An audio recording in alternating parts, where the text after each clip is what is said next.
Hello everyone, welcome to Veranda IAS Current Affairs session.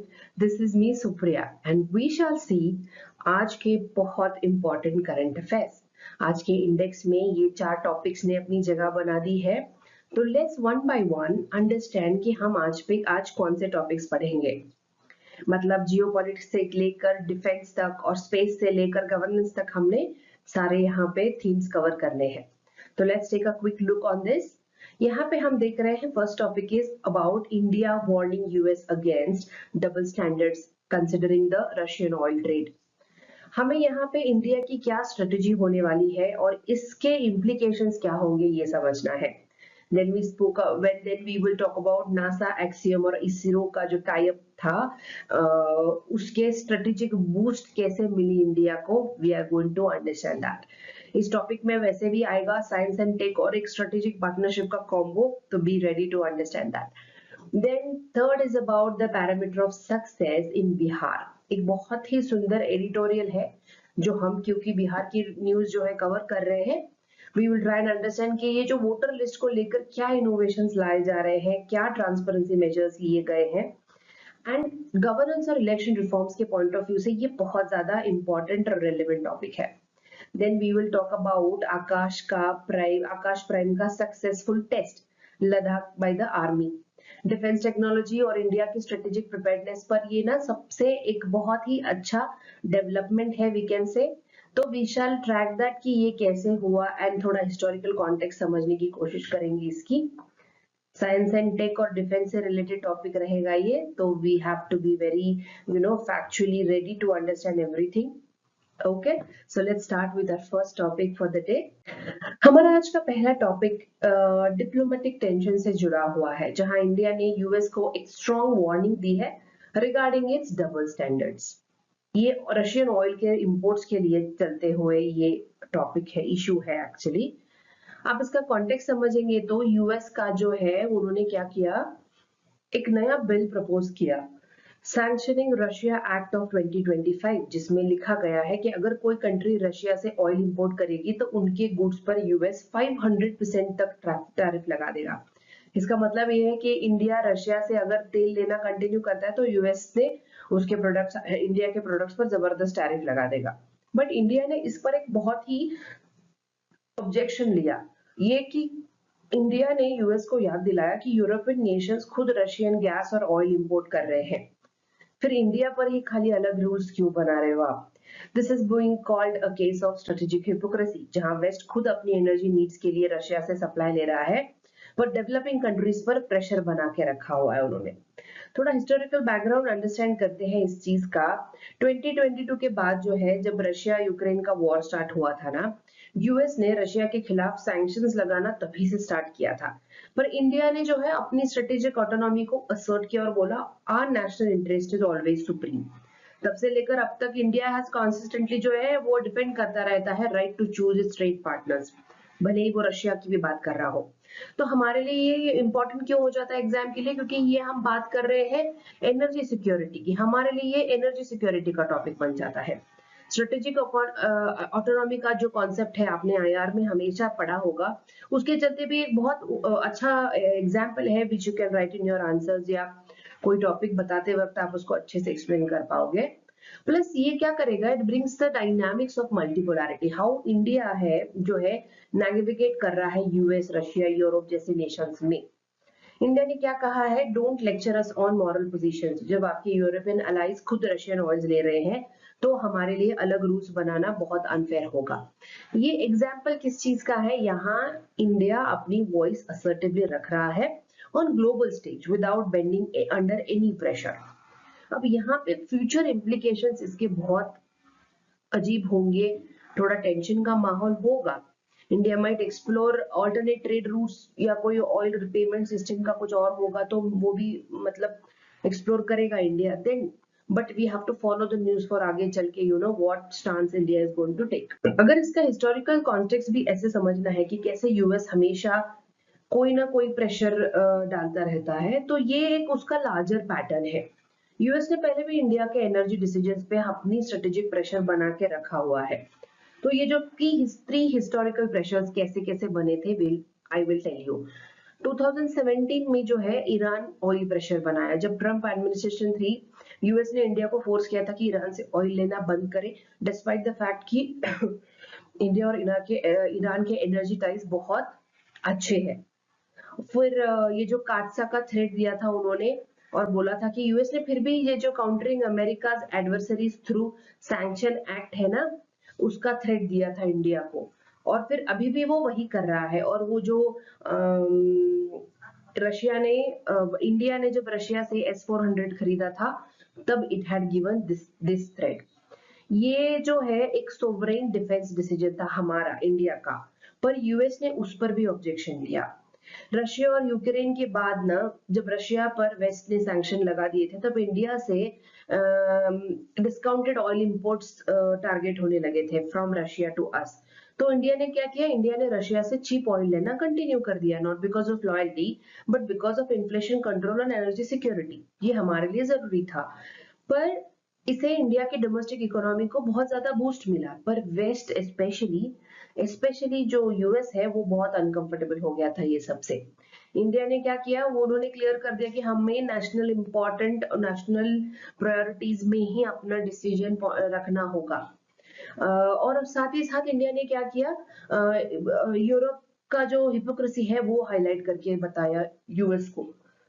Europe के जो LNG proceed oils होते हैं वो रशिया से इंपोर्ट करता है, लेकिन डेवलपिंग नेशंस पर हमेशा प्रेशर बना हुआ रहता है। तो यहाँ पे इंडिया का क्वेश्चन ये भी था कि रूल सबके लिए सेम क्यों नहीं है। तो हमने यहाँ पे ये देखा कि इंडिया किसी भी एक्सटर्नल दिक्कतों के अगेंस्ट खुद का स्ट्रेटेजिक इंपॉर्टेंस प्रायोरिटी में रखता है। इट इज नॉट, चाहे वो कोई डिफेंस प्रोक्योरमेंट हो, चाहे ऑयल इंपोर्ट्स हो, वो देखेगा अगर रशिया से आराम से मिल रहा है तो it will prefer that only.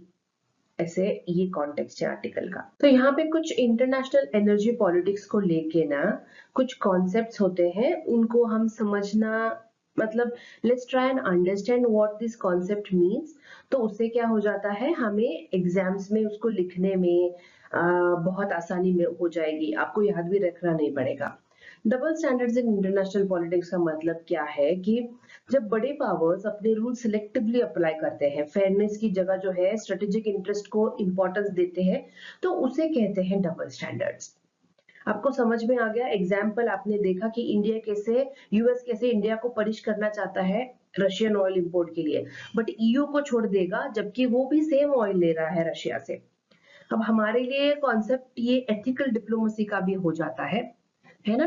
तो you can note down this concepts like this ethical diplomacy. तो फिर आते हैं सेकेंडरी सैंक्शंस पे।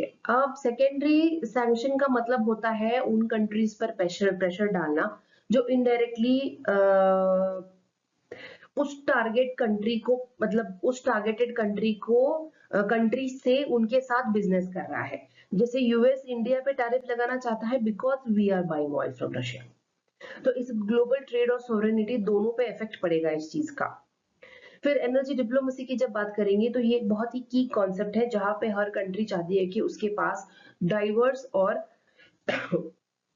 सिक्योर एनर्जी सोर्स हो, ताकि हम कंट्री का एनर्जी इन्फ्लेशन कम कर सके, कंट्रोल में कर सके, इकोनॉमी को स्टेबल रखें और स्ट्रेटेजिक ऑटोनॉमी जो है हम हर कंट्री की मेंटेन रहे।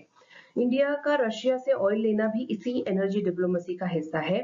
नेशनल इंटरेस्ट फर्स्ट जो अप्रोच होता है वो है यहाँ पे। आपको ये तीनों कॉन्सेप्ट, मतलब सेकेंडरी सैंक्शंस, एनर्जी डिप्लोमेसी जैसे शब्द आपके आंसर्स में लिखने हैं, you will get the brownie points there. ये तीन कॉन्सेप्ट्स जो है जरूर इंक्लूड कीजिएगा, specially when the question is about India's balancing act between global powers या strategic autonomy and foreign policy. तो अब तक हमने ये जो इशू है उसका बैकग्राउंड, हिस्टोरिकल कॉन्टेक्स्ट और सारे कॉन्सेप्ट्स देखे। अब बात करेंगे हम करंट सिग्निफिकेंस की, आज के कॉन्टेक्स्ट की। इंडिया आज रशिया का सेकेंड लार्जेस्ट ऑयल बायर है, अराउंड 38% शेयर के साथ। सबसे ज्यादा वो चाइना से लेता है, ईयू सिर्फ 6% ऑयल लेता है रशिया से। तो फिर सवाल उठता है, अगर ईयू को छोड़ रहे हैं तो इंडिया को क्यों टारगेट किया जा रहा है? इसीलिए इंडिया के जो मिनिस्ट्री ऑफ एक्सटर्नल अफेयर्स हैं उन्होंने स्ट्रॉन्ग डिप्लोमेटिक लैंग्वेज यूज की है, डायरेक्टली यूएस पर हिपोक्रेसी का चार्ज लगाया है। Don't punish India for something Europe is already doing, ऐसे उन्होंने बोला। इंडिया की ये पोजीशन दिखाती है कि अब अपनी फॉरेन पॉलिसी में असर्टिव हो गया है। सॉफ्ट पावर के साथ साथ जो है स्ट्रॉन्ग स्टेटमेंट्स भी दे रहा है इंडिया। और यहाँ पे टेंशन सिर्फ ऑयल ट्रेड का नहीं है, ये जो टैरिफ डिस्प्यूट चल रही है इंडिया यूएस के बीच में, ट्रेड वॉर जैसे एनवायरमेंट बन चुका है इस चीज का। मार्केट एक्सेस का इशू भी बढ़ रहा है, इंडियन डेयरी और एग्री प्रोडक्ट्स के लिए प्रॉपर एक्सेस ही नहीं दे रहा यूएस। इमिग्रेशन इश्यूज तो आपने देखे होंगे 2025 में, 2025 जुलाई तक अराउंड 1500 इंडियंस डिपोर्ट किए गए हैं यूएसए, मोस्टली इमिग्रेशन वायलेशन के नाम पे। इन सब चीजों से जो है इम्पैक्ट पड़ेगा इंडियन यूएस के रिलेशनशिप पे, और ये हमेशा जो है डायनामिक्स बिगड़ता रहेगा इन सारे कारणों की वजह से। अब यहाँ पे हमें एग्जाम पॉइंट ऑफ व्यू से ये बता देखना है कि हमारी जो फॉरेन पॉलिसी है सिर्फ डिफेंस और डिप्लोमेसी के सीमित नहीं होती। ट्रेड, माइग्रेशन, एग्रीकल्चर, ये सारा जो चीजें हैं इंटरकनेक्टेड होता है। And then when we talk about GS2 का जो है मल्टी सेक्टोरल केस बोल सकते हैं आप इसको, हम कैसे रशिया इन्वॉल्व है, then how India is dealing with it, then how EU is in the picture, और ये सारों को मिलकर यूएस कैसे परेशान कर रहा है, ये एक हो जाता है केस स्टडी आपके लिए। इंडिया और यूएस के बीच ये ऑयल बेस्ड डिप्लोमेटिक टेंशन कहाँ ले जा सकती है हमारी फॉरेन पॉलिसी को, ये हमें जानना जरूरी है। आपको यहाँ पे 3 मेजर इम्प्लीकेशंस दिख रहे होंगे, तो विल ट्राई एंड अंडरस्टैंड कि वो है क्या। बायलैटरल रिलेशनशिप जो है वो टेंशन तो रहेगा ही, चाहे वो वीजा इश्यूज हो या ट्रेड टैरिफ्स। पर एक पॉइंट समझिए आप यहाँ पे, इंडिया और यूएस के रिलेशंस मल्टी डायमेंशनल है, सिर्फ ऑयल, डेयरी, ये सारे प्रोडक्ट्स तक लिमिटेड नहीं है। Indo Pacific cooperation, quad technology, defence, ये सब एरियाज में दोनों कंट्रीज आगे बढ़ना चाहते हैं।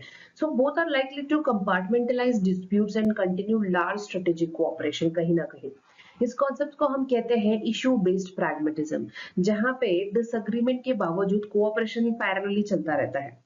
Then comes the global oil trade shift. इस डिस्प्यूट के बाद इंडिया और कई डेवलपिंग नेशंस का भरोसा जो है यूएस सेंट्रिक पेमेंट सिस्टम पे बहुत कम हो गया है। नए मैकेनिज्म जैसे रुपी रबल, युआन बेस्ड ट्रेड और प्लेटफॉर्म जैसे ब्रिक्स, SCO जो है, उनके एनर्जी कोऑपरेशन अब ज्यादा रेलेवेंट बन रहे हैं। ये ट्रेंड क्या शो करता है, ग्लोबल एनर्जी जियोपॉलिटिक्स जो है अब स्लोली मल्टीपोलर हो रहा है। हमारा भी इंटरेस्ट उसी में है। स्ट्रेटेजिक ऑटोनॉमी की बात करेंगे तो इंडिया अग्रेसिवली एनर्जी डाइवर्सिफिकेशन कर रहा है। पहले 27 सप्लायर्स थे, अब टारगेट है अराउंड 40 प्लस कंट्रीज से ऑयल लेना। साथ ही साथ India is also investing in renewable and green hydrogen. Long term goal क्या रहेगा, सिक्योर एनर्जी सप्लाई करना है और क्लीन एनर्जी ट्रांजिशन की तरफ हमें आगे बढ़ते रहना है। तो आपको जो ये तीनों पॉइंट्स यहाँ पे है, ये एक फ्रेमवर्क बन सकता है आपके आंसर का। अगर इंडिया को एनर्जी सिक्योरिटी और स्ट्रेटेजिक रिलेशंस बैलेंस करने हैं तो कैसे वो अप्रोच रख सकता है। अब इंडिया जो है it's no longer a passive actor, it's shaping the rules, asserting interest and building resilience in both foreign policy and economy. तो आप उस हिसाब से बहुत ब्यूटीफुली इसका आंसर लिख सकते हैं, just in case you come across such questions. तो अब हम एंटर कर रहे हैं एक ऐसे मिशन पे, Axiom ISRO tie-up a strategic boost for India's human space flight। अब ये जो है फ्यूचरिस्टिक भी है, थोड़ा सा स्ट्रेटेजिक भी है और बहुत ज्यादा इंस्पायरिंग है। India's Gaganyaan human space flight mission, जिसे बूस्ट मिला है नासा और एक्सियम मिशन के कोलैबोरेशन से। इंडिया के जो एस्ट्रोनॉट है शुभांशु शुक्ला ने सक्सेसफुली कंप्लीट किया है एक 2 week training stint aboard the international space station. ये ट्रेनिंग जो है एक फुल ड्रेस रिहर्सल माना जाएगा for India's first crewed space mission Gaganyaan in 2027। ये सिर्फ एक ट्रेनिंग नहीं थी, ये एक माइलस्टोन था हमारे इंडिया के लिए। इंडिया पहली बार अपने एस्ट्रोनॉट को डायरेक्टली ISS इकोसिस्टम में ट्रेन कर रहा है, which is a very rare opportunity for any developing country. It signals that India is now becoming a very credible spacefaring nation with potential to lead in low Earth orbit missions, satellite deployments और even space diplomacy। Axiom mission क्या था, आपको पता, axiom space ये है कि axiom is US based private space company. ये ISS के बाद प्राइवेट स्पेस स्टेशन बिल्ड करने की प्लानिंग में है। नासा के साथ मिलकर ये सिविलियन स्पेस ट्रेनिंग और टेक डेमोन्स्ट्रेशन मिशन पे काम करता है। इंडिया का इस कोलैबोरेशन का मतलब है कि हम ग्लोबल कमर्शियल स्पेस इकोसिस्टम में अपना फुटस्टेप जो है रख चुके हैं। एंड गगनयान का जो मिशन है उसके लिए एक बहुत ही क्रूशियल ड्राई रन था, जैसे कैसे एस्ट्रोनॉट अडेप्ट करता है जीरो ग्रेविटी में, कैसे स्पेस स्टेशन के प्रोटोकॉल्स होते हैं और हार्डवेयर कैसे हैंडल किए जाते हैं एक्सेट्रा, और कैसे ये जो इंटरनेशनल क्रू के साथ हमें कोऑर्डिनेट करना है etcetera. It was a beautiful training given to our astronaut. यहाँ पे ये टॉपिक साइंस एंड टेक के डेवलपमेंट्स पे बात करता है, प्राइवेट पार्टिसिपेशन इन स्पेस पे टच करेगा टॉपिक को, and then international cooperation in space technology पे भी you can take this as an example. अब थोड़ा सा गगनयान मिशन का एक हिस्टोरिकल डेवलपमेंट देखते हैं, क्योंकि करंट न्यूज को समझने के लिए बैकग्राउंड तो बहुत जरूरी होता है। ये जर्नी शुरू होती है 2018 में, जब इसरो ने अनाउंस किया था कि इंडिया अपने खुद के एस्ट्रोनॉट्स यानी गगनॉट्स को भेजेगा लो अर्थ ऑर्बिट में। उसके बाद के कुछ की माइलस्टोन्स हुए। 2021 में इसरो ने एस्ट्रोनॉट ट्रेनिंग के लिए रशिया के साथ कोलैबोरेट किया। गगनॉट्स को रशिया में physical fitness, orbital mechanisms, zero gravity adaptation की ट्रेनिंग मिली वहां पे। फिर 2022 में ये था एक बहुत ही ओरिजिनल लॉन्च, लेकिन कोविड की वजह से ये सारा डिस्टर्ब हो गया और कुछ टेक चैलेंजेस भी थे, तो मिशन को पोस्टपोन करना पड़ा। देन नाउ 25-27 में क्या होगा, एक रिवाइज टारगेट सेट किया है, गगनयान का फर्स्ट ह्यूमन क्रूड मिशन होगा 2027 में। इसीलिए नासा एक्सियोम के साथ जो ये रिसेंट आईएसएस ट्रेनिंग को जो है एक ड्रेस रिहर्सल मान रहे हैं। आप देख रहे हैं Gaganyaan is not a sudden breakthrough, it is a very carefully evolving mission, जिसमें strategic partnership, step by step trials लिए जा रहे हैं, सिस्टमेटिक डिलेज हो रहे हैं फॉर सेफ्टी पर्पसेस, सब कुछ बहुत प्लान के हिसाब से चल रहा है। तो इंडिया का जो है बहुत ही कॉशियसली प्लान्ड स्टेप है, अप्रोच है टू स्पेस मिशन। ये बहुत एक अच्छा एग्जाम्पल हो सकता है। यहाँ पे गगनयान मिशन के जो है कुछ कोर कॉन्सेप्ट्स हैं, वो प्रीलिम्स के लिए भी इंपॉर्टेंट हो जाते हैं फॉर द क्वेश्चंस। तो विल अंडरस्टैंड कि ये है क्या। इसको बहुत सिंपल लैंग्वेज में I try to explain. Mission overview का मतलब होता है, गगनयान इंडिया का पहला ह्यूमन स्पेसफ्लाइट मिशन है, जिसमें 3 इंडियन एस्ट्रोनॉट्स को भेजा जाएगा लो अर्थ ऑर्बिट में फॉर अ 3 days मिशन। इसे इंडिया बनेगा 6th country in the world to send human space to its using its own capabilities. Budget तो आपको पता होगा, लगभग 10,000 करोड़ यानी कि अप्रोक्सीमेटली 1.4 बिलियन डॉलर्स इस प्रोजेक्ट में लगा हुआ है। इसमें सिर्फ स्पेसक्राफ्ट नहीं होगी, training, safety system, testing missions और पार्टनरशिप भी इंक्लूडेड रहेंगे। की सिस्टम्स का बात करेंगे तो ये टेक्निकल चीजें हैं जो यूपीएससी प्रीलिम्स में डायरेक्टली पूछी जाती है, so you have to keep a eye on this. Crew model क्या होता है, ECLSS मतलब environmental control and life support system यानी ऑक्सीजन, प्रेशर एक्सेट्रा, वो क्या होता है। क्रू एस्केप सिस्टम क्या होता है, अगर कोई इमरजेंसी हो तो एस्ट्रोनॉट को सेफली इवैक्यूएट कैसे कर सकते हैं, ये सब, ये सारी चीजें जो है सिस्टम की टेस्टिंग अब तक सक्सेसफुल हो चुके हैं in unmanned mission. Then we talk about international cooperation. Gaganyaan की ट्रेनिंग और टेस्टिंग में इंडिया ने किया था पार्टनरशिप विद रशिया, आपने देखा अर्ली एस्ट्रोनॉट ट्रेनिंग जो की थी। देन टाई अप किया नासा और एक्सियम स्पेस के साथ, ये जो रिसेंटली सक्सेसफुल रहा। और सबसे बड़ा पॉइंट है, India in ITAR international traffic in arms regulations के लिमिटेशंस को भी बहुत स्मार्टली नेविगेट कर रहा है। इसका मतलब क्या है, इंडिया अब एक स्ट्रेटेजिक टेक रेस्ट्रिक्शन को बाईपास करना सीख चुका है with diplomacy and tech self reliance. UPSC के लिए ना आप ये सारे पॉइंट्स लिख सकते हो अंडर इंडिया के स्पेस कैपेबिलिटीज, है ना। You can write it very nicely the concepts which I have explained here. तो अब यहाँ पे हम समझते हैं नासा एक्सियोम के साथ ये ट्रेनिंग सिर्फ एक सिंबॉलिक जेस्चर नहीं है, बल्कि टेक्नोलॉजिकल और जियोपॉलिटिकल माइलस्टोन माना जा रहा है। हम यहाँ पे दो मेजर एस्पेक्ट्स कर देखते हैं, टेक्निकल ट्रेनिंग और स्ट्रेटेजिक गेन्स क्या हुए। Hands on training for ISRO कैसे मिला। ये जो ट्रेनिंग है ये एक गेम चेंजर था फॉर आवर एस्ट्रोनॉट्स, क्योंकि इसमें मिले एडवांस स्पेसक्राफ्ट ऑपरेशन का direct exposure, emergency handling drills मिली रियल स्टेशन में, स्पेस मेडिसिन के प्रोटोकॉल्स का अंडरस्टैंडिंग मिला, माइक्रोग्रेविटी एडेप्शन जो कि जीरो ग्रेविटी में मूवमेंट और रिस्पॉन्स कैसे करते हैं वो सीखा, एंड देन मैनुअल डॉकिंग जो फ्यूचर क्रूड मिशन के लिए बहुत ज्यादा एसेंशियल होता है। इसके अलावा एस्ट्रोनॉट्स ने जापान और जर्मनी के इंटरनेशनल स्पेस मॉड्यूल्स पे भी काम किया, बूस्टिंग देयर ऑपरेशनल वर्सेटिलिटी। ये सब कुछ फ्यूचर गगनयान और इवन लॉन्ग ड्यूरेशन मिशंस के लिए बहुत प्रैक्टिकल फाउंडेशन बिल्ड करेगा। When we talk about strategic benefits for India, the cost effective trading, अगर इंडिया ये सब कुछ खुद से बनाता तो कॉस्ट और डिले दोनों बढ़ जाते। कोलैबोरेशन से कंट्रोल हुआ है ना। ITAR का जो है बैरियर्स जो है ओवरकम किए, कैसे यूएस ने सेंसिटिव टेक एक्सेस अलाउ किया, ये दिखाता है कि Indo US space trust deep हो रहा है कहीं ना कहीं पे। स्ट्रेटेजिक नॉलेज ट्रांसफर देखोगे तो space docking, life support system, behavioural protocols, ये सब कुछ एक का जो एक्सपर्टीज होता है इंडिया के एस्ट्रोनॉट को वापस लेके आया है।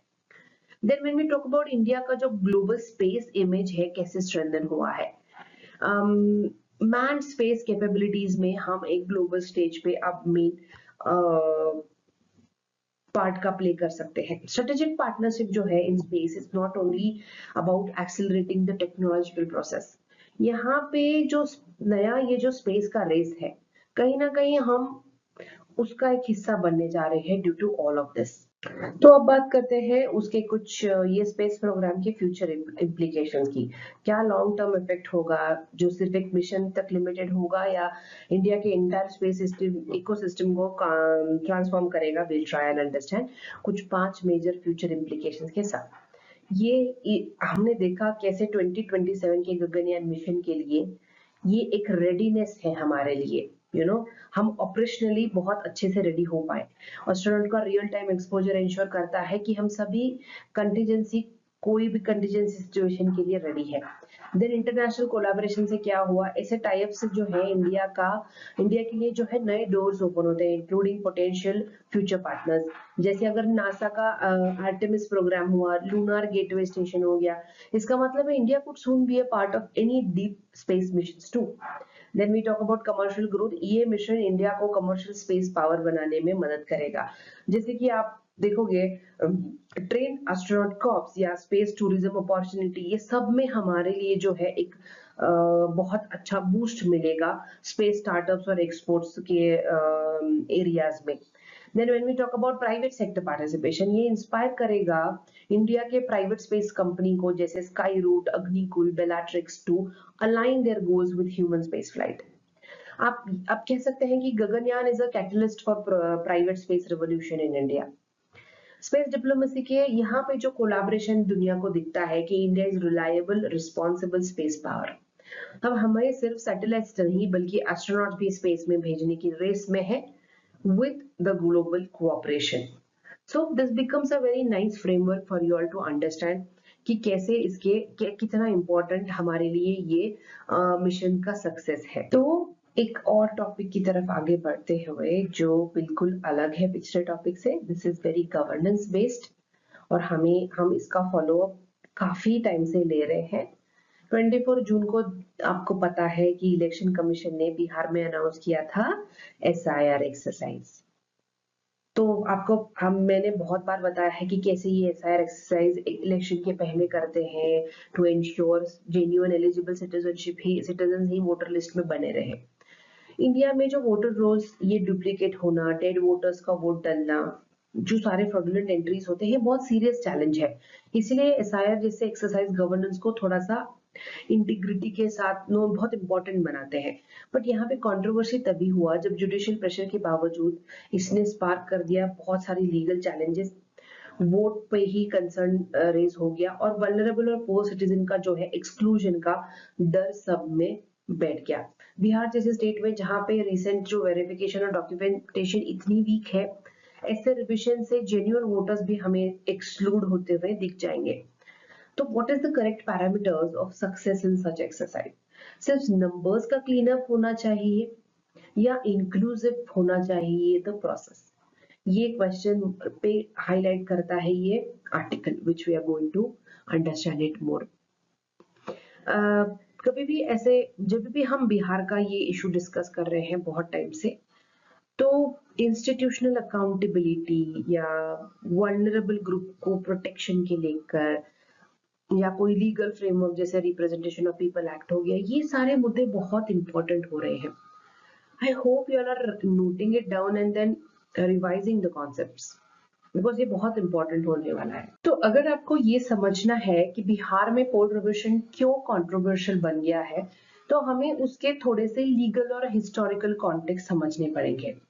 यहाँ पे 3 की कॉन्सेप्ट्स हैं: voter list revision in India, electoral rolls and inclusion criteria and presumptions of citizens. अब इसको एक एक बारी में समझते हैं हम। पहले समझेंगे वोटर लिस्ट रिविजन। हर साल इलेक्शन कमीशन करता है regular summary revision of electoral rolls article 324 की अथॉरिटी और रिप्रेजेंटेशन पीपल ऑफ एक्ट 1950 के फ्रेमवर्क के तहत। लेकिन जब सिचुएशन कोई एक्सेप्शनल हो जाए, कोई मास एरर हो जाएगा, एलिगेशन ऑफ बोगस वोटर कुछ लगा देंगे, या पॉलिटिकल प्रेशर के अंडर भी स्पेशल इंटेंसिव रिविजन जैसे एक्सरसाइज होती है। एग्जैक्टली वही बिहार में अभी हो रहा है।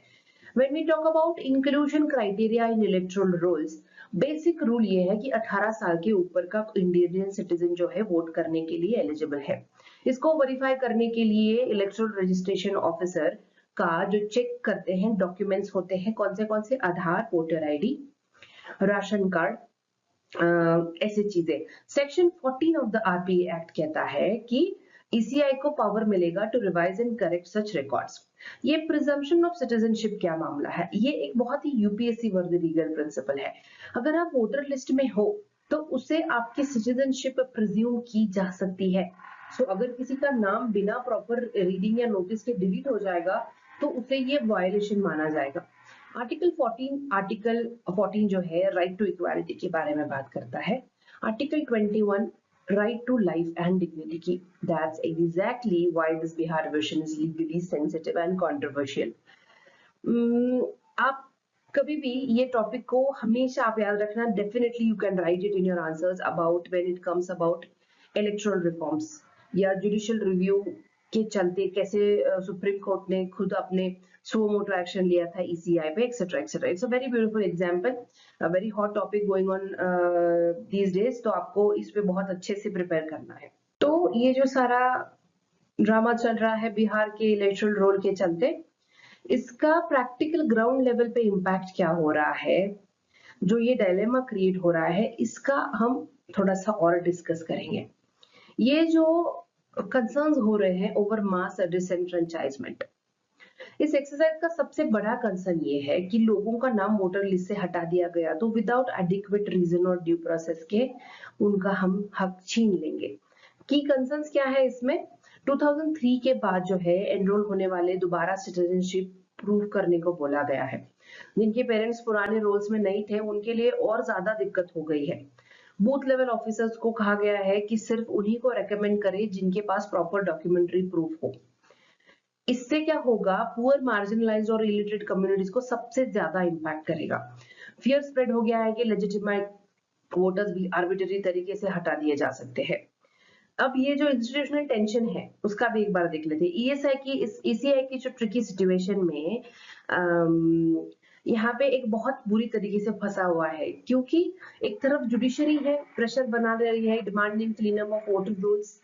फिर है सिविल सोसाइटी जिसको कंसर्न है कि हमारा जो वोटर राइट्स का वायलेशन हो रहा है, और जो कॉमन सिटीजन्स है वो रैपिडली ट्रस्ट लूज कर रहे हैं। एक बहुत ही बड़ा फिलोसॉफिकल सवाल यहाँ पे उठता है, प्यूरिफिकेशन वर्सेस डिस्क्रिमिनेशन। क्या घोस्ट वोटर्स हटाने के प्रोसेस में हम जेन्युइन अनडॉक्यूमेंटेड सिटीजन्स को भी उसके साथ ही हटा रहे हैं? इस इश्यू में बैलेंस बनाना सबसे इम्पोर्टेंट चीज है। ये जो इलेक्टोरल राइट के चलते हमारा जो सिटीजनशिप का डिग्निटी है वही यहाँ पे कॉम्प्रोमाइज होता दिख रहा है आपको। ये आर्टिकल को हमने बहुत अच्छे से समझ लिया है। इसका जो क्लीन अप एक्सरसाइज से बढ़कर ये सारा चीज अब एक national level governance case study बना हुआ है। इसका इम्पैक्ट इलेक्टोरल प्रोसेस पे कैसे पड़ने वाला है, we will see all that. ये सबसे टॉप कंसर्न है इलेक्टोरल ट्रस्ट। सबसे पहले रिस्क है, अगर ट्रांसपेरेंसी नहीं रहेगी तो वल्नरेबल स्टेट्स में इलेक्टोरल ट्रस्ट ना के बराबर हो जाएगा। पुअर मार्जिनलाइज्ड वोटर्स का कॉन्फिडेंस गिरता है सिस्टम पर इस तरीके से, और वो वोटिंग प्रोसेस से जो है डिसएंगेज हो जाएंगे। इस ट्रस्ट डेफिसिट का डायरेक्ट इम्पैक्ट होता है वोटर टर्नआउट, डेमोक्रेटिक लेजिटिमेसी और इंस्टीट्यूशनल क्रेडिबिलिटी पे सवाल। लीगल क्लैरिटी नहीं है, इस एक्सरसाइज ने एक्सपोज कर दिया कि सिटीजनशिप और वोटर एलिजिबिलिटी पर एक बहुत ही क्लियर लीगल गाइडलाइंस है ही नहीं अभी। क्या डॉक्यूमेंट्स चाहिए, कौन वेरीफाई करेगा, क्या ड्यू प्रोसेस होगा, एक्सेट्रा। टाइम आ गया है for revisiting representation of people act और रिलेटेड रूल्स, ताकि ये एम्बिग्विटी जो है वो दूर हो जाएगी। इलेक्शन कमीशन की क्रेडिबिलिटी पे ही सवाल उठ गया है, इसकी स्ट्रेंथ क्या है, ये एक बहुत ही जैसे एक लिटमस टेस्ट बन गया है ईसीआई के लिए। ये फेयरनेस को इंश्योर करते हुए ये कंट्रोवर्सी को हैंडल करना इलेक्शन कमीशन को बहुत इंपॉर्टेंट हो गया है अभी। Then when we talk about national debates, अभी ये रिविजन अब लिंक्ड हो गया है लार्जर पॉलिटिकल नैरेटिव्स के साथ। एनआरसी, सीए, जो डॉक्यूमेंटेशन पॉलिटिक्स हुआ, माइनॉरिटी राइट्स को कॉम्प्रोमाइज किया, एक्सेट्रा एक्सेट्रा, सब इसी कॉन्टेक्स्ट में इसको ड्रैग कर रहे हैं। बिहार का जो इलेक्टोरल रूल रिविजन है seats at the very much intersection of democracy, data reform and identity based policy anxieties, you can से। इस रिविजन का आउटकम जो है वो बहुत अच्छे से डिफाइन करेगा कि आगे चलकर इंडिया का जो इलेक्टोरल डेटा क्लीनिंग मॉडल है वो इंक्लूसिव है या वो भी एक्सक्लूसिव ही है। तो एक बहुत ही क्योटिक टॉपिक को डिस्कस करते हुए कि कैसे कैसे टेंशन हो रहा है, ये हो गया, इस सब के बीच में हमने आकाश प्राइम जो है उसका सक्सेसफुल टेस्टिंग कर दिया है लद्दाख में। अब ये इंपॉर्टेंट हो जाता है प्रीलिम्स पॉइंट ऑफ व्यू से भी, तो आपको इसके सारे फैक्चुअल थिंग्स याद रखने हैं, ठीक है।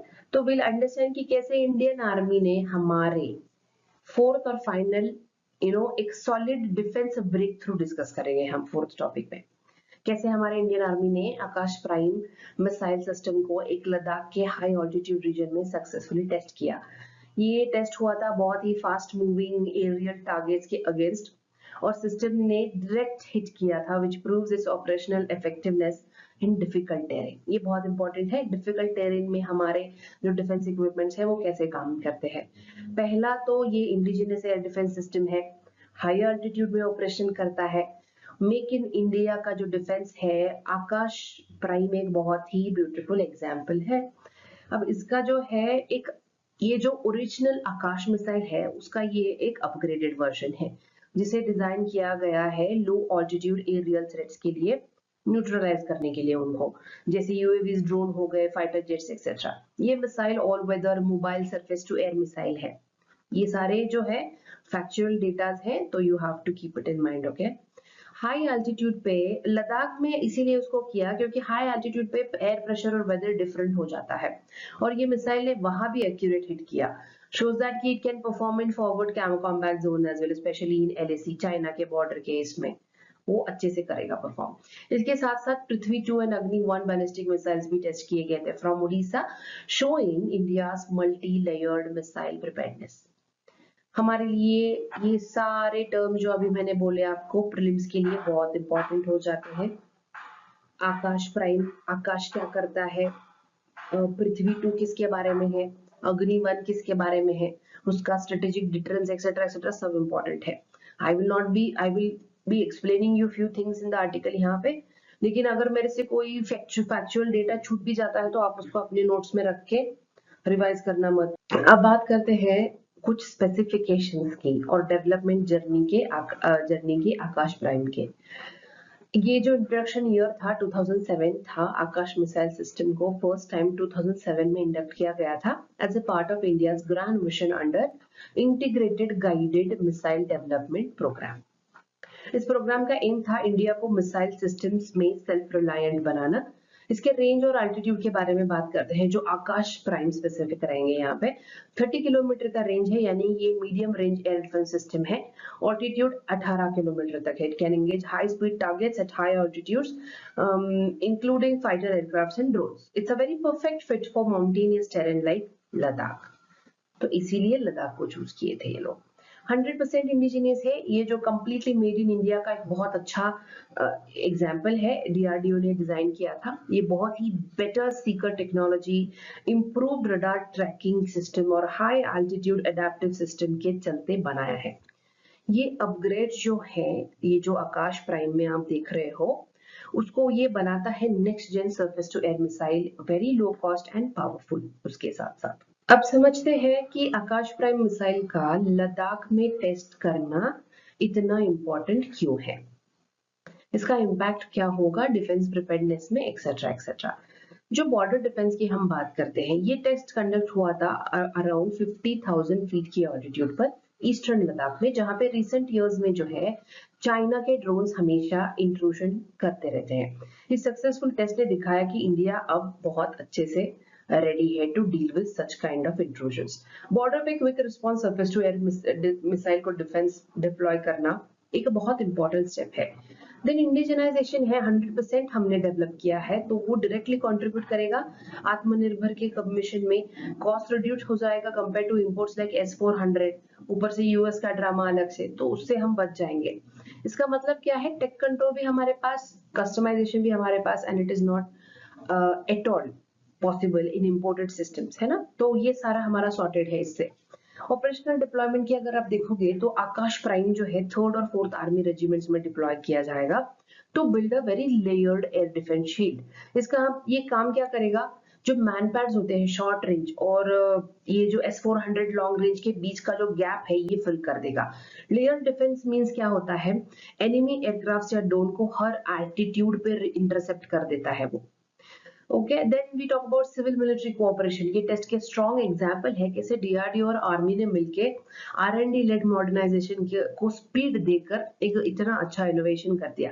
आकाश prime is not just a missile, it's a symbol of India's evolving civil military defence innovation models. ऐसे और आगे भी हम करते जाएंगे तो we will become very much self reliant, you can say. Future में आकाश प्राइम के टेस्ट के जो long term national and strategic implications होंगे, जो सिर्फ एक मिसाइल टेस्ट नहीं बल्कि एक मैसेज होगा पूरी दुनिया के लिए। बहुत ही रोबस्ट बॉर्डर सिक्योरिटी होगी। इंडिया के पास अब कैपेबिलिटी है कि वो एडवांस एयर डिफेंस सिस्टम को फ्लैश पॉइंट रीजन जैसे लद्दाख हो गया, सिक्किम, अरुणाचल प्रदेश में लॉन्च कर सकते हैं। हमें ये डिप्लॉयमेंट करना बहुत इंपॉर्टेंट हो जाता है क्योंकि ये रीजन्स में जो है फ्रीक्वेंटली फेस होता है चाइनीज ड्रोन इंट्रूजन, और अब हमें उनको न्यूट्रलाइज करने में एक बहुत अच्छा वेपन मिल गया है। Then about strategic deterrence. अभी स्ट्रेटेजिक डिटरेंस जो होता है एनिमी को एक्शन लेने से पहले सोचने पे मजबूर करना कि हम इससे पंगा नहीं ले सकते।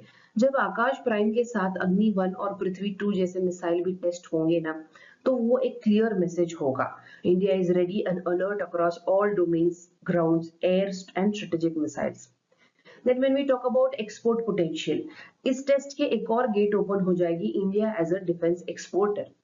कंट्रीज लाइक वियतनाम, फिलीपींस, जिनके स्ट्रेटेजिक कंसर्न सिमिलर हैं, उनके लिए आकाश प्राइम एक बहुत ही cost effective and reliable option बन सकता है। ये मूव एनहांस करेगा defence diplomacy and strategic partnership in Indo Pacific. Defence R&D की जब आप बात करते हो तो वो ऑपरेशनल नीड्स के हिसाब से टेक्नोलॉजी अपग्रेड कर सकता है। मेक इन इंडिया के विजन को क्या करेगा और ज्यादा स्ट्रेंथन करेगा। तो all in all it is a successful thing for us. India's defence preparedness is अभी जो है, हम इंपोर्ट डिपेंडेंट नहीं है, इनोवेशन ड्रिवन लग रहे हैं इसके चलते। सो आकाश प्राइम का जो ये टेस्ट है वो सिर्फ एक मिसाइल की कैपेबिलिटी का टेस्ट नहीं है, we can say it is like a strategic resolve, एक R&D का इकोसिस्टम बनाया एंड हमारा जो बॉर्डर प्रिपेयर्डनेस है उसका एक बहुत बढ़िया सा सबूत है ये सब। सो हमें ना हमेशा कोई भी टॉपिक्स ना जो स्ट्रेटेजिकली इंपॉर्टेंट होते हैं इंडिया के लिए और यूपीएससी के एग्जाम के लिए भी, उसको ऐसे ही डिकोड करना होता है। थोड़ा सा हिस्टोरिकल कॉन्टेक्स्ट समझ के वो कैसे इवॉल्व हुआ, हमने उस पर कैसे काम किया, वो कौन से प्रॉब्लम्स को सोल्यूशन दे रहा है, etcetera. We have to be like that, ये वो अप्रोच रखना है आपको एग्जाम में। तो अभी हम पहुंच गए हैं हमारे सेशन के लास्ट पार्ट में। ये बहुत ही इंपॉर्टेंट होता है मेरे हिसाब से, क्योंकि I try to integrate all the 4 topics which we have discussed into very much relevance with UPSC syllabus, and वो एक दूसरे के साथ भी कैसे इंटरकनेक्टेड है। हमने देखा इंटरनेशनल रिलेशन का एक बहुत ही अच्छा टॉपिक, जहां पे रशियन ऑयल इंपोर्ट्स के लेकर यूएस का जो एक डबल स्टैंडर्ड्स है वो सामने आया। हमने कैसे एनर्जी सिक्योरिटी को प्रायोरिटाइज किया है ये दिखाता है ये आर्टिकल, डायरेक्टली लिंक्ड है GS2 के साथ। When we spoke about space technology, हमारा जो सक्सेसफुल मिशन रहा है, ये एक न्यू चैप्टर है in commercial and strategic space relations. अब इससे जो है इंडिया का इमेज जो है बहुत ही अच्छा बन जाएगा। It is always into GS3, है ना, साइंस एंड टेक से भी रिलेटेड है ये topic, so you can take it like this. फिर बात की हमने इलेक्टोरल रिफॉर्म्स पे, बहुत इंपॉर्टेंट बात की कि कैसे हमें जरूरत है RPA जैसे बहुत ही इंपॉर्टेंट एक्ट्स को रिविजिट करने की। it becomes very important to revisit such acts and frame a guideline जहाँ पे फ्री एंड फेयर इलेक्शन हम लोग दे पाए हमारे कंट्री को। Then we spoke about defence technology. Akash prime के साथ कैसे इंडिया ने सिग्नल दिया है कि we are self reliant, battlefield ready and export capable as well. DRDO और आर्मी की जो R&D से इंडिया स्ट्रेटेजिक डेटरेंस और एक्सपोर्ट लीडरशिप की तरफ हम आगे बढ़ रहे हैं, यू कैन से। ये इंपॉर्टेंट आपको डिफेंस टेक्नोलॉजी किस में आएगा, GS3 में रहेगा इंपॉर्टेंट। तो आई होप यू अंडरस्टूड कि कैसे ये वीक में कितने की क्वेश्चंस बन सकते हैं, कितने इंपॉर्टेंट टॉपिक्स हमने डिस्कस किए। जल्द ही मिलेंगे हम और गुड अच्छे टॉपिक्स के साथ। तब तक के लिए स्टडी स्मार्ट, स्टे कंसिस्टेंट और वरेंडा IAS के साथ आपकी UPSC की जर्नी आप कंटिन्यू रखिएगा। Till then I will see you tomorrow. Thank you for attending the session. Veranda IAS, where your dream becomes reality.